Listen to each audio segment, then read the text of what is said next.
Now, Obama has said we don't have a strategy yet to deal with ISIS. How many more beheading videos is it going to take before he devises a strategy? And instead of focusing on that strategy to deal with the threat of ISIS at the U.S. border and elsewhere, the government is now focusing on non-Muslim threats. Bill Gertz for the Washington Free Beacon writes the FBI's most recent national threat assessment for domestic terrorism makes no reference to Islamic terrorist threats, despite last year's Boston Marathon bombing and the 2009 Fort Hood shooting, both which were carried out by radical Muslim Americans. These were actual terror acts on U.S. soil that may or may not have been started by the federal government. Now, the most prominent threat to America, according to the FBI and the government, comes from 8 types of domestic extremist movements, none motivated by radical Islam. These include anti-government militia groups, white supremacy extremists, sovereign citizens. Others include violent animal rights and environmentalist extremists, black separatists, anti- and pro-abortion activists, and Puerto Rican nationalists. I don't really know why they threw that in there, but I guess according to the DHS, FBI, DOJ, and the state police, political opposition is the real threat to America. It's not ISIS at the border. It's not the drug cartels coming through the wide open border. No, it's all of you people who care about your liberty and Puerto Rican nationalists for whatever reason. And on Sunday, whistleblower and Nobel Peace Prize nominee Jim Garrow says that he was set up in retaliation for criticizing Obama. We might see some more of these type of stories coming out. Anyone who wants to speak out. You'll recall Garrow appeared on the Alex Jones show last year. He was warning about the litmus test the Obama administration was giving top military veterans to find out if they would fire upon U.S. citizens. But he says that when he arrived home from the infiltration tour, he unloaded his camper trailer and discovered a pistol in a Ruger bag with ammunition and a gun lock. He doesn't know where it came from.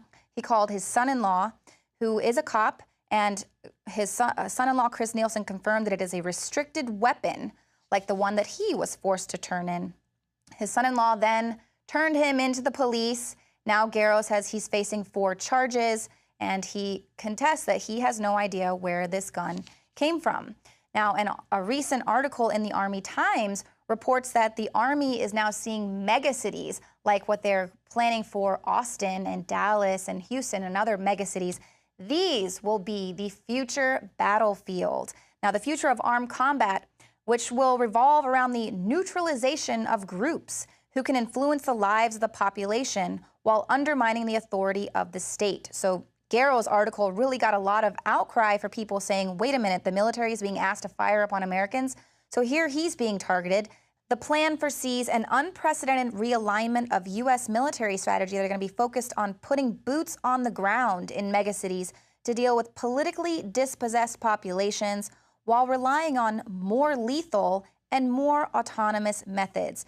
The report also notes the Army will utilize directed energy weapons, which would allow U.S. to have direct fire capabilities with significant logistics reduction. So it's going to make them even easier for them to fire upon you. Now, given the recent militarized police response to unrest in Ferguson, Missouri, this is a frightening concept. The residents there were, of course, fighting against the abuse by the authority there and protesting the authority of the state. So now they're basically being told that in these megacities, of which St. Louis is one of them, they need to be prepared to be fired upon with more lethal and more autonomous methods. Of course, they don't have any problem firing rubber bullets on our reporters as well as innocent citizens, so we know they're not going to have an issue here with this. But while the U.S. border remains wide open and ISIS is a threat, according to top officials, it's the American citizens and those who love liberty who are the issue. Alex Jones here to tell you about how you can help spread liberty worldwide while also enjoying what I have found to be the best tasting 100% organic coffee on the planet. For more than a decade, my favorite coffee has come from the high mountains of southern Mexico, where the Chiapas farmers grow their unique shade-grown Arabica beans. We have now managed to secure these sought-after beans in a highly customized blend. Discover and try a bag of the Patriot Blend 100% organic coffee at InfoWarsLife.com. This coffee gives you a long, smooth pick-me-up for hours without the headaches and heartburn that so many other coffees give me personally. Hands down, this is my favorite coffee, and it's taken us years to secure connections directly to the Chiapas Mexican farmers. Drop by the site today, order a bag or two, and I don't think you're going to be disappointed. Available in original or with our Immune Support Infusion Blend. You will be supporting a free press, all the while enjoying a truly great tasting cup of my favorite coffee. Available at InfoWarsLife.com.